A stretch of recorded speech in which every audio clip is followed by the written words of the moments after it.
সবাইকে স্বাগত জানাই। আজকে আমি যে রেসিপিটি করব সেটা একটু অন্য ধরনের রেসিপি, চিচিঙ্গা ভাজা। চিচিঙ্গা ভাজা করার জন্য প্রথমে চিচিঙ্গাটাকে আমি খুব কুচি কুচি করে কেটে নিয়ে লবণ দিয়ে ভালো করে মাখিয়ে রেখেছি। এটাতে অনেকটা জল গলেছে, কিন্তু এই জল সমেতই আমি এটা ভেজে নেব, তাহলে চিচিঙ্গার টেস্টটা আরও অনেকটাই বাড়বে।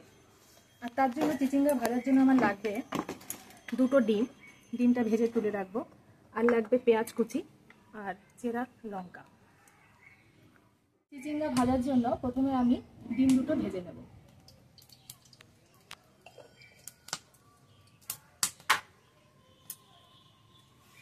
তেল গরম হয়ে গেছে, এবার ডিম দুটো আমি দিয়ে দেবো।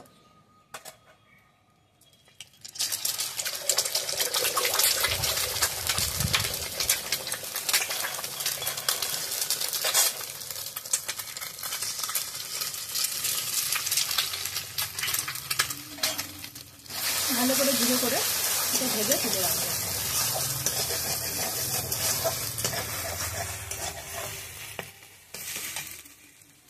সামান্য একটু লবণ ছিটিয়ে দেবো।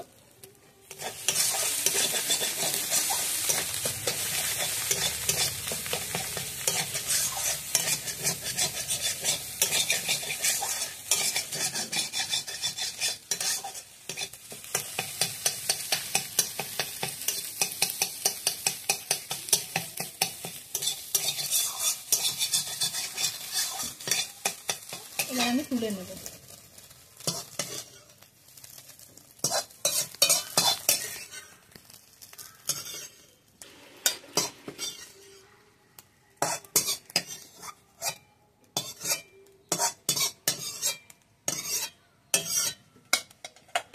এবার কড়াইতে আরেকটু সরষের তেল দিয়ে পেঁয়াজটা ভেজে নেব।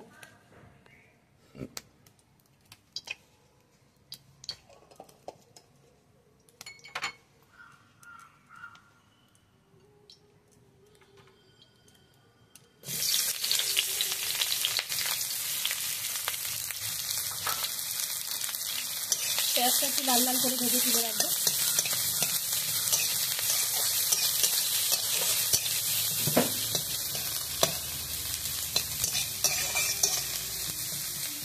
পেঁয়াজটা যদি তাড়াতাড়ি নরম হয়ে যায় সেখানে একটু লবণ ছিটিয়ে দেবো। ভাজা হয়ে গেছে, এবার পেঁয়াজটাও তুলে রাখবো ডিমের পাশে।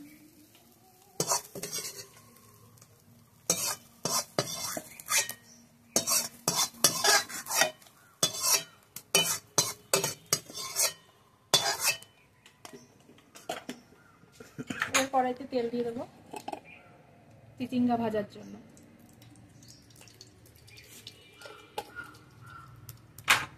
চিচিঙ্গা দেওয়ার আগে একটু কালো জিরে ফোড়ন দেবো। কালো জিরে,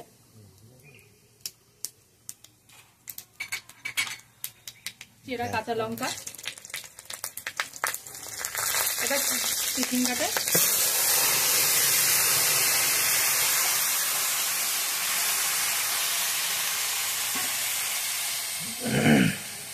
একটু হলুদ গুঁড়ো, লবণটা দিয়ে মাখানো ছিল সেজন্য লবণ দিলাম না।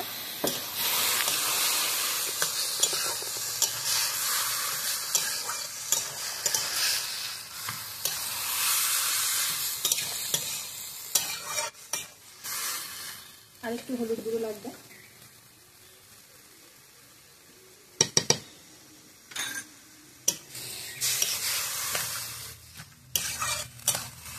এবার এটা 10 থেকে 15 মিনিট জলটা টানার জন্য এবং ভালোভাবে ভাজা হওয়ার জন্য সময় লাগবে।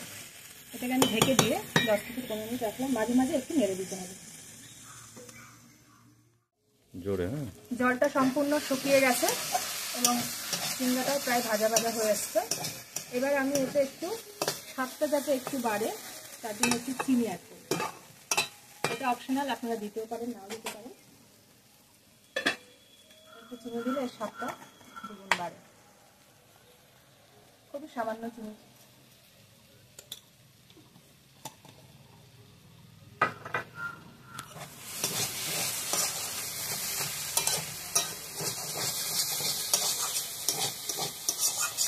এবার নাড়াচাড়া করে নিয়ে ভেজে রাখা ডিম আর পেঁয়াজগুলো আমি দিয়ে দেবো।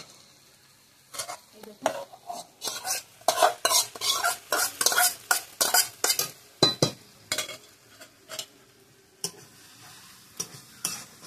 এবার মিনিট 5 এটা ভালোভাবে ভাজলে রান্নাটা কমপ্লিট। এই রান্নাটা আপনারা বাড়িতে ট্রাই করে দেখতে পারেন, খুবই সুন্দর লাগে। যেহেতু চিচিঙ্গাটা অনেকেরই ভালো লাগে না, কিন্তু এটা জল ছাড়া রান্না, সেই জন্য একটু খেতে অন্যরকম লাগবে। এবার চিচিঙ্গা ভাজাটা প্রায় হয়ে গেছে, দেখুন লাল লাল হয়ে গেছে।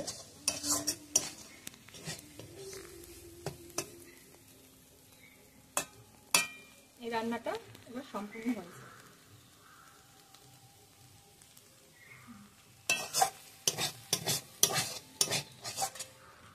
যদি এই ভিডিওটি আপনাদের ভালো লেগে থাকে তাহলে অবশ্যই লাইক, সাবস্ক্রাইব এবং শেয়ার করুন।